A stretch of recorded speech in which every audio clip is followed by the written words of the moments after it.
요즘 보복 운전에 관한 뉴스 많이들 보셨을 텐데요. 지난해 12월 남해 고속도로에서는 보복 운전으로 운전자가 사망하는 사건까지 있었습니다. 단순 교통사고로 묻힐 수도 있었던 그런 사건이었지만 경찰의 끈질긴 6개월간의 수사 끝에 보복 운전으로 밝혀졌습니다. 어떻게 된 일인지 담당 경찰 연결해서 말씀 나눠보죠.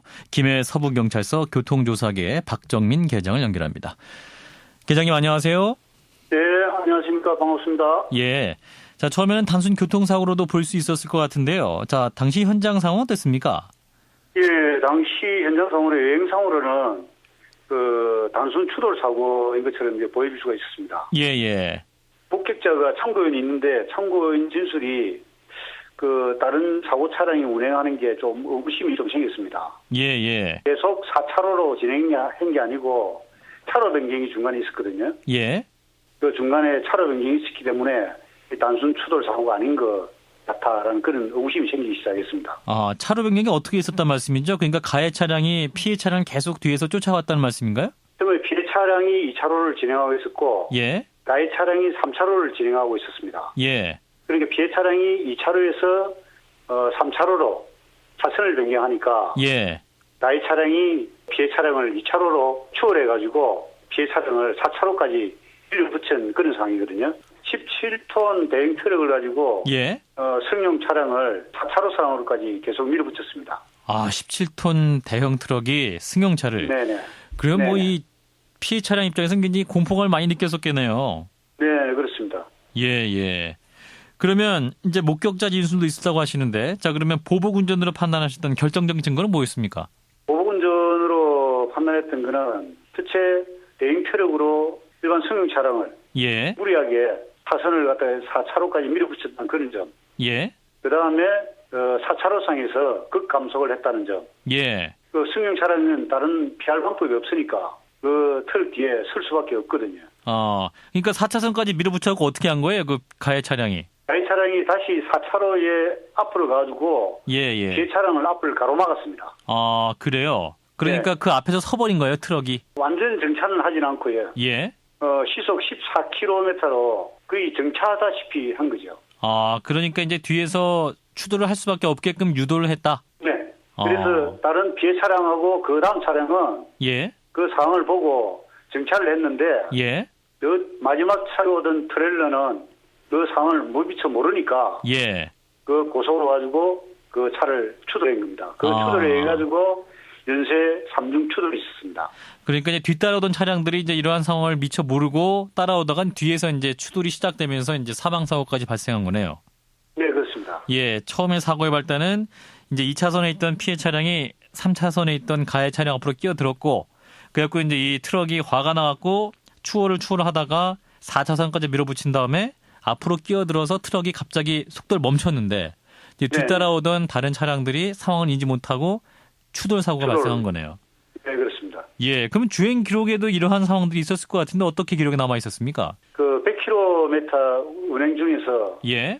그 14km 시속 14km를 32초 만에 감속을 낸 기록이 나옵니다. 가해 차량은 처음부터는 이제 범행 사실을 시인을 안 했을 것 같은데 뭐라고 말했습니까? 처음부터 지금까지도 진로 변경한 게 정상적인 진로 변경이었고, 예. 감속을 한 것도 다른 주행 중인 정상적인 주행이었다라고 이렇게 지금 주장을 하고 있습니다. 예, 예. 그런데 저희들은 도로교통공단의 그 공학적 분석도 있었고요. 예. 그다음에 운행 기록계 분석, 그다음에 참고인 진술, 역시 그 현장에 남아 있는 현장 상태, 후면 상태라든지 모든 종합해 보니까 피의자의 범행 사실이 있다라고 결론이 이제 도출된 겁니다. 그렇군요. 자, 그러면 이 가해자는 어떤 혐의로 구속된 건가요? 지금 제명이 일반 교통방해 치사상 죄가 있고요. 예. 그다음에 폭력법상 그 흉기 등 협박, 재물손괴 등으로 지금 구속 수감됐습니다. 폭력행위처벌법 줄여서 폭처법. 예. 아, 그래요. 그럼 최대 몇 년 이상 형이 나오는 건가요, 이게? 지금 그 법률상으로는 일반 교통방해 치사가 무기 또는 5년 이상의 징역에 해당되는 중죄입니다. 아, 최대 무기징역까지 받을 수 있는 거예요, 그러면? 네네. 그렇습니다. 예.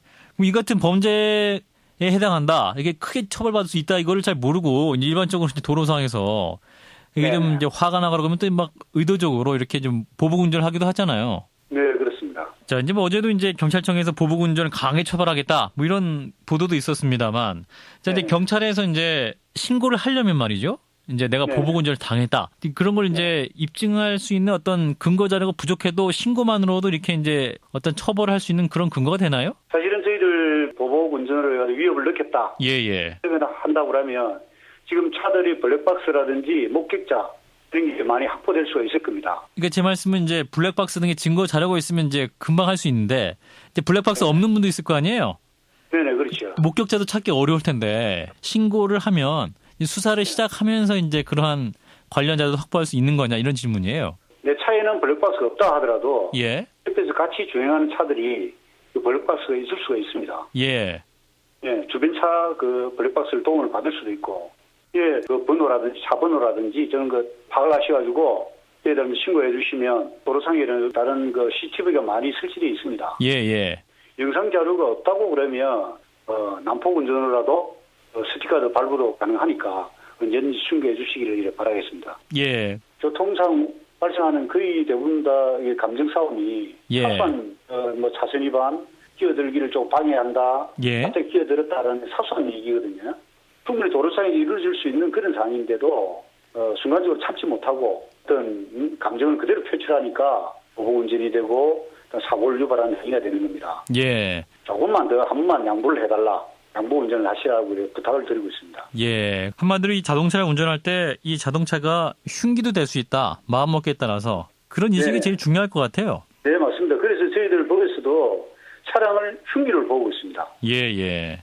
흉기를 이용해서 사람을 폭행을 한다, 협박을 한다 하기 때문에 국제법으로 저희들 처리를 하고 있거든요. 예.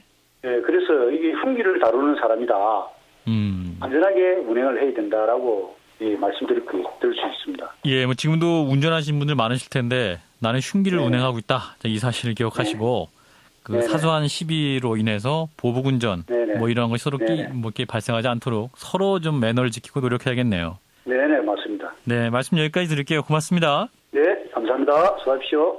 네, 화제 인터뷰 오늘은요, 보복 운전에 대한 얘기를 해봤습니다. 김해 서부경찰서의 교통조사계 박정민 계장이었습니다.